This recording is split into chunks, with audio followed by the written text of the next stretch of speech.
Shalom. I'm Rabbi Josh Caruso from Anshe Chesed Fairmount Temple. It is my honor to be here today.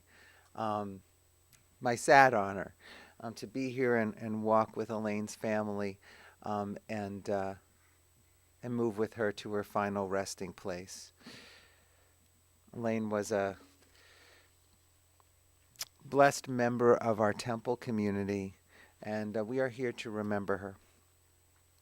In the words of Ecclesiastes, a season is set for everything, a time for every experience under heaven, a time for dancing and a time for wailing, a time for birthing and a time for dying, a time for speaking and a time for silence, a time for seeking and a time for losing.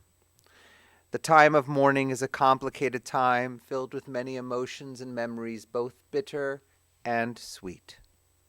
We begin our service with the recitation of psalms and prayers, thus linking Elaine's life with the 3,000-year-old tradition of the people Israel and the eternity of God. I invite you to join with me now in the recitation of Psalm 23. The Lord is my shepherd, I shall not want. He maketh me to lie down in green pastures. He leadeth me beside the still waters. He restoreth my soul. He guideth me in straight paths for his name's sake. Yea, though I walk through the valley of the shadow of death, I will fear no evil, for thou art with me. Thy rod and thy staff, they comfort me. Thou preparest a table before me in the presence of mine enemies. Thou hast anointed my head with oil. My cup runneth over. Surely goodness and mercy shall follow me all the days of my life, and I shall dwell in the house of the Lord forever. One of Gary's and Pam's dear neighbors, Paul Sobel, had shared with me some of his thoughts. I'll share a few more later of his and Leah's thoughts, but he did mention specifically that Elaine was truly what we like to call in Judaism an Eshet Chayil, a woman of valor. And so we have a special prayer that we say from the book of Proverbs on Eshet Chayil, on someone who lives beyond what we imagine them to be, who's able to comport themselves in life in such a respectful and beautiful way. What a precious find is an Eshet Chayil, a woman of valor. Her worth is far beyond rubies. Her husband put her confidence in her, his confidence in her, and he lacked no good thing. She was good to him, never bad all the days of her life. She opened her hand to the needy. She extended it to the poor. She was clothed with strength and splendor. She looked to the future cheerfully.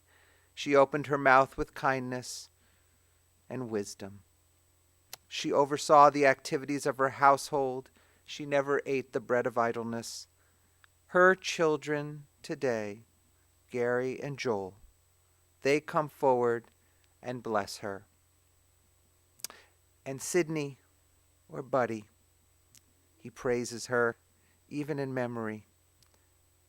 Maybe saying, many women have done superbly, but you, Elaine, you surpass them all.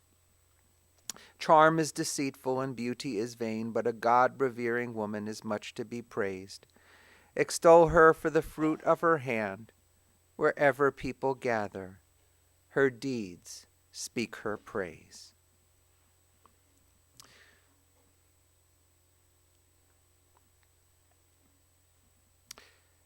Today is a special day in the Jewish people's calendar. It is Yom Haaziq, Israel's Independence Day. This day celebrates the founding of the State of Israel and its place in the hearts of the Jewish people. And one day before Israel's day of celebration, we have Yom Haaziq, the Day of Remembrance. On this day, Israelis and Jews all around the world remember those who gave their lives so that Jews could have a sovereign home. Yom Haaziq is like Israel's Memorial Day. These 2 days together, one after another, placed one right on top of the other, reminds us of the bitter, reminds us of the sweet. How the special people in our lives bring us joy, and how they also make us feel sorrow when they are gone. The bitter and the sweet. Today, Elaine's family remembers her in joy and remembers her in their sadness. And Elaine's grandson, Zachary, would like to share a few words.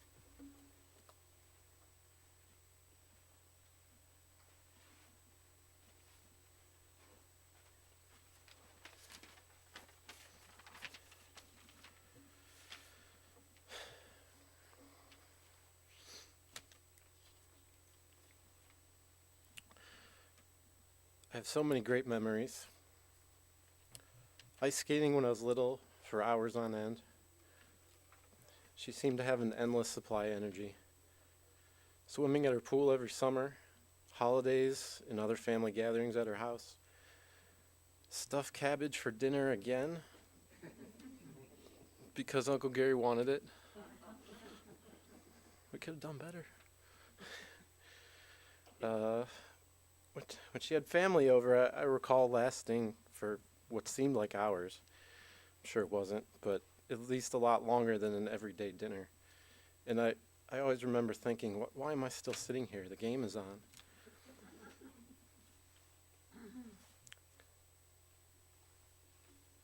But I get it now.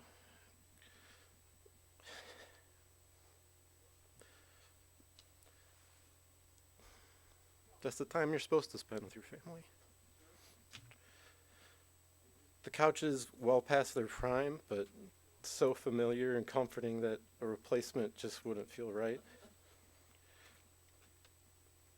The really little things, like the smell of Trident gum in her car at all times. Helping her put away the patio furniture in the fall and taking it back out again in the spring. The picture I drew of my shoe when I was about 4th grade, and it was forever enshrined next to the TV. Her birthday cake. Man, I love that birthday cake. Sleepovers when I was little and watching the Golden Girls. I didn't even like that show, but I liked watching it with her. Watching a game, talking sports, walks in her neighborhood, walks in the Metro Park, walks whenever the opportunity would strike.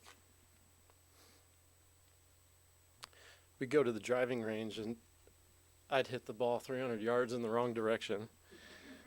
And there was Grandma just slow and steady, 50 yards straight as an arrow. She always kept moving, she kept breathing, she kept busy, but not too busy. She always had something to look forward to.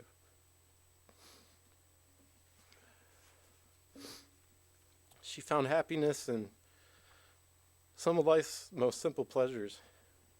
Obviously, a long walk on a nice day, the smell of spring in the air and the sun on your face, the symphony, good friends, the simple enjoyment of good conversation, and of course, pickles.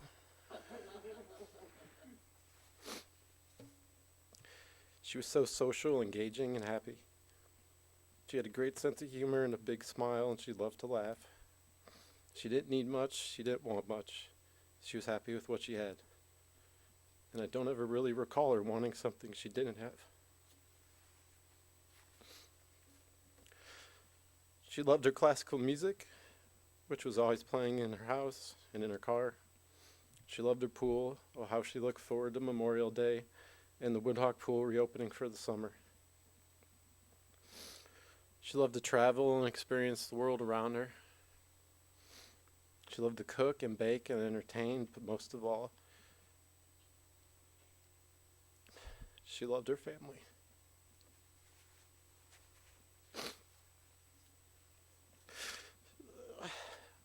and she was always there for us.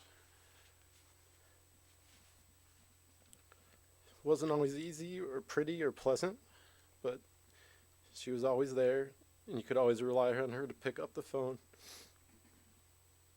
A great big hug. That smile that just made you feel better no matter what kind of mood you were in.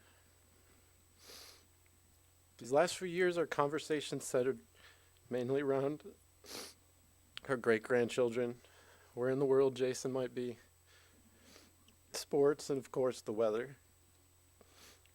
And that was great. She always talked about how quickly kids grow and learn, and how much of a blessing it is to be a part of it all. The joy she experienced when meeting her first great-grandchild, I'll never forget.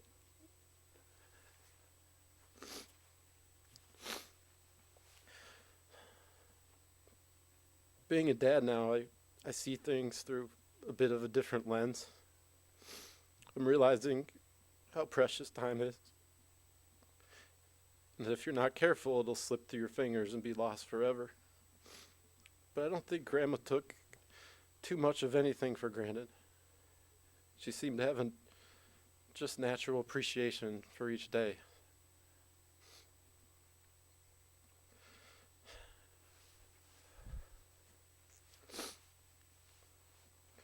When I talked to her, I always felt an immediate balance and peace.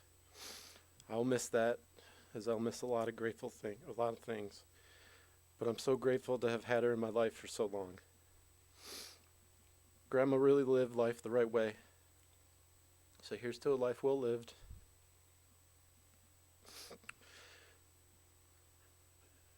It's time for you to move on now. But you'll be with us forever. Thank you for everything. We love you.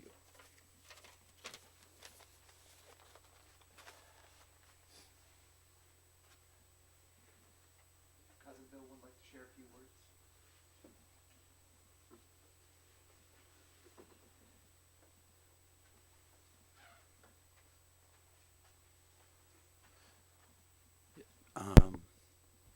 As people know me, I never know when I'm going to be ready to speak or think of things to say. You know, I'm always at a loss for words. But being just a tiny bit older than Zach, I have a little bit broader perspective. So let's start with the 50s.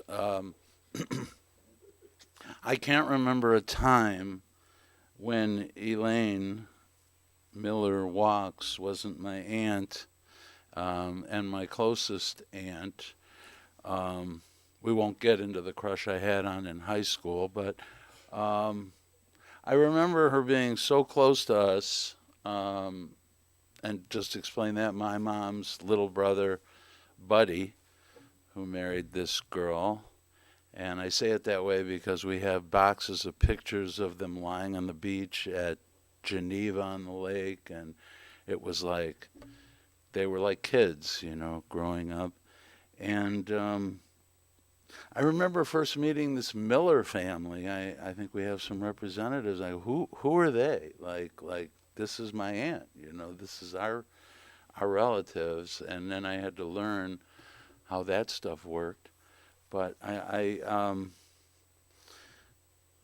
know that she lived.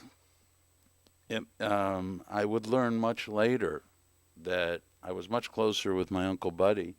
And I would learn that it probably wasn't always easy for Elaine to have that smile and that gentleness and that just even-keeled, but she always had it, always had it. And then she went off on her own career later on with cooking. And my wife Michelle's in the audience, and we so wanted her to, after she left her job, we said, well, come cook for us. And I think she said something like, you and Michelle, I've already worked for Harlan Diamond. I think that was enough. So that was the kind of the end of her professional cooking career.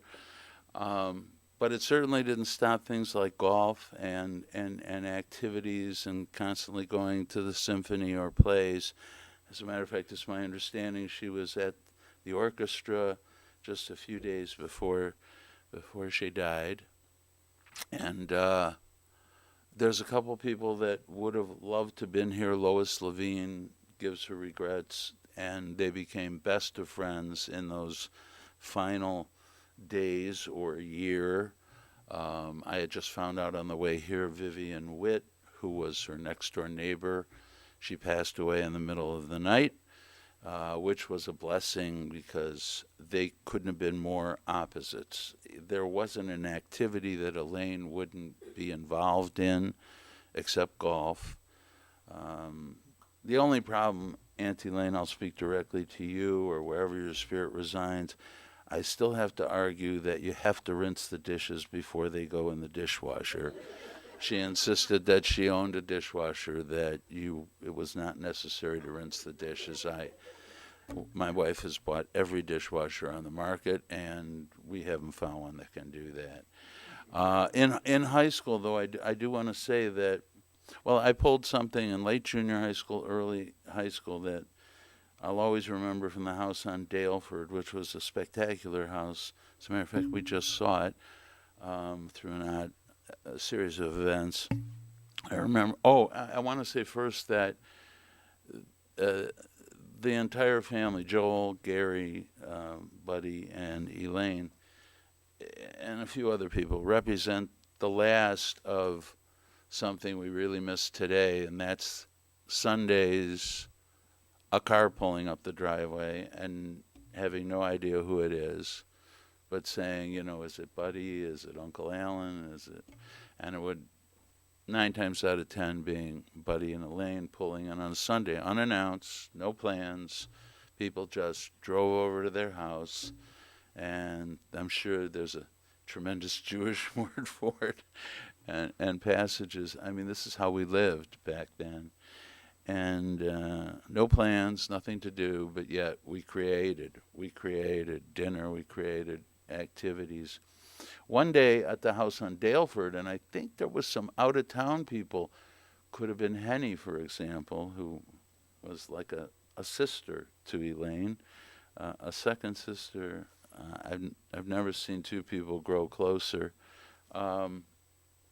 I remember everybody was there on those 2 couches I loved. And by the way, Buddy built everything in that house.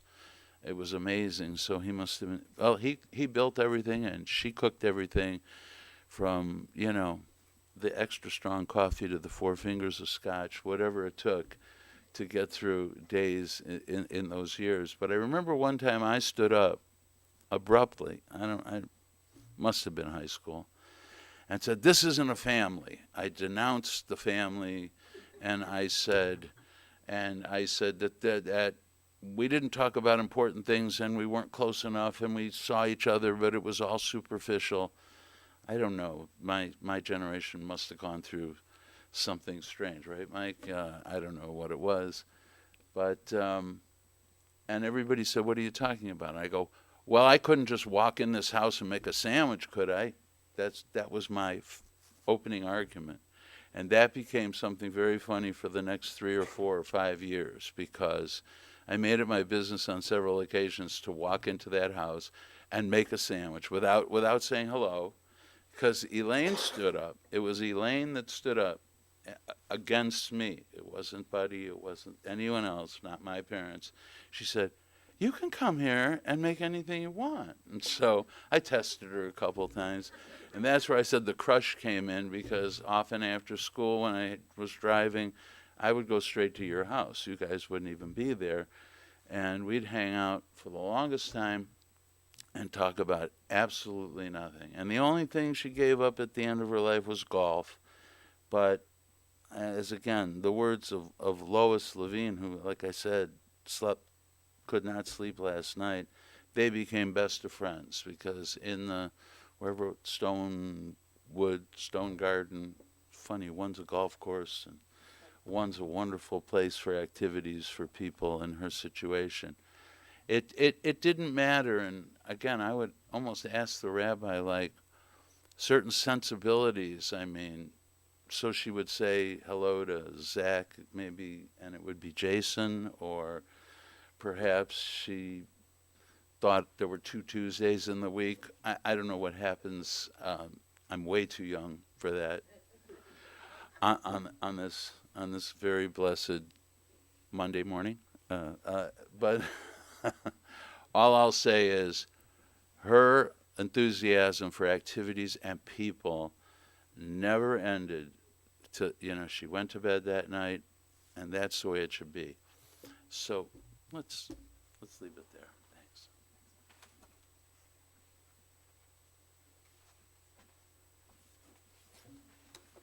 Thank you, Bill.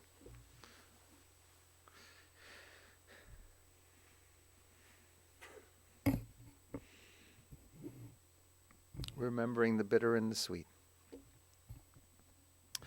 Elaine Wachs was indeed born Elaine Miller in the Kinsman area of Cleveland before they moved to Cleveland Heights. She was raised by Ben and Ruth and was the youngest sibling to Marion and Arthur of blessed memory. Elaine graduated from Heights High, and her marriage to Sidney came soon after, even though she went to Heights and Sidney, whom everyone called Buddy, went to Glenville. The two found each other. And sometimes that was a dangerous mix, someone who was in the city and someone who was in the suburbs, in the Shaker or Heights area. But they found each other, and they married just before Buddy was drafted to the Korean War. Upon his return, Buddy worked for Elaine's father in the retail shoe business. Joel and Gary came soon thereafter, and the boys recalled waking up in the morning, always to hot breakfasts, coming home from school to home-cooked dinners. Elaine was known for her fabulous cheesecake. Leah Ratner was talking also about her brownies, her stuffed cabbage that was mentioned, her dill pickles and herring. All recipes, many of them at least, were learned from her mother. While Elaine's marriage to Buddy was certainly cut far too short, he died at the age of 56. The two of them shared in many leisure activities. They loved to travel, played golf, were in a local bowling league, engaged in many social groups. They were part of Fairmount Temple's Young People's Congregation, where she and Buddy found fellowship with other young Jewish couples and families. They came to Shabbat evening services and celebrated the Jewish holidays. Buddy and Elaine were also active in interfaith groups, getting involved in civic issues, and encouraging Gary and Joel to think for themselves. And even though their thinking was on the left of center on the political spectrum, they were critical when Joel went to protest for the Vietnam War. They loved their country and its freedoms. Today, though, it is clear that their children followed suit in their sense of duty to country and family. And after Buddy's death, Elaine continued to pursue these interests, all of them and more. She read frequently. She read the books in the Cleveland Plain Dealer. She loved and followed the Cleveland sports teams, liked to swim, practically living at the pool every summer. Elaine loved to learn. And Joel and Gary remember the senior Friday classes she signed up for at Tri-C, including politics talk from the likes of proficient speakers like Jerry Graham. In past decades, she never stopped living, going to the symphony, volunteering and working and learning and walking, for sure. She loved to walk. And in the winter, she took the indoor walkways through the Menorah Park campus. Gary's neighbors, Leah Ratner and Paul Sobel, who's here today, who are very, very fond of their friend, remember Elaine fondly and are regretful that their dog had an interaction with Elaine. But we won't say anything more about that. Elaine was very forgiving.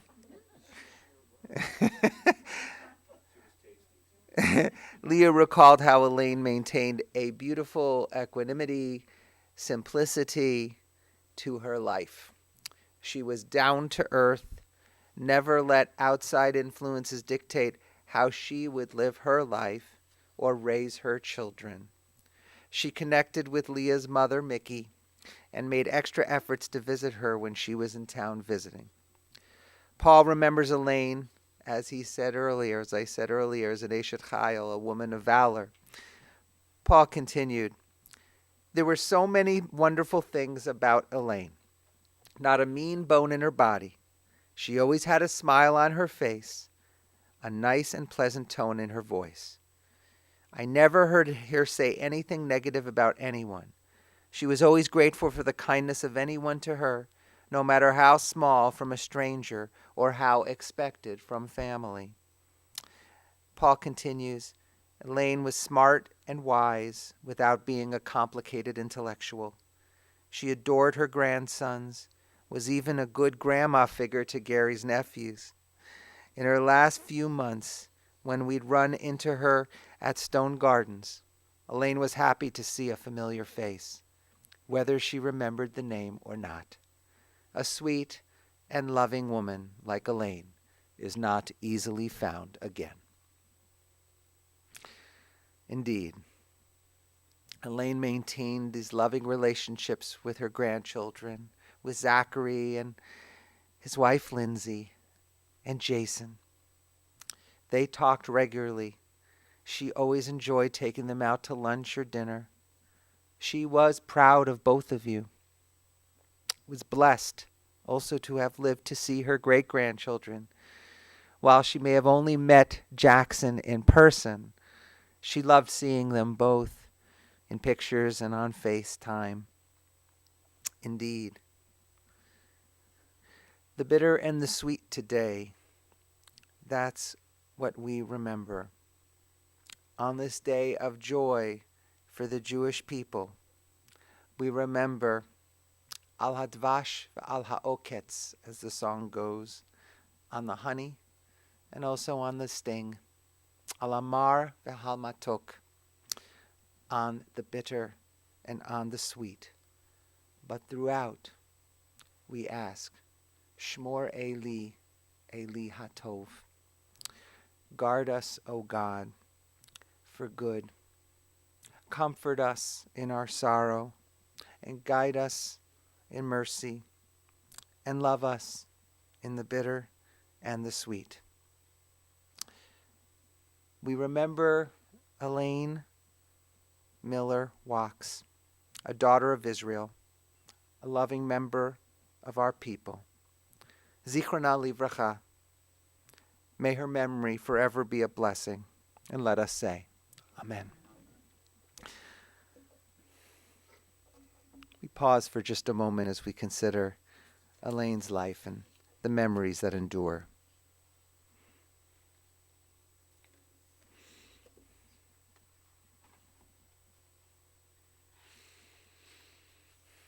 I invite you now to please rise, if you are able, for the chanting of El Malei Rachamim, the memorial prayer.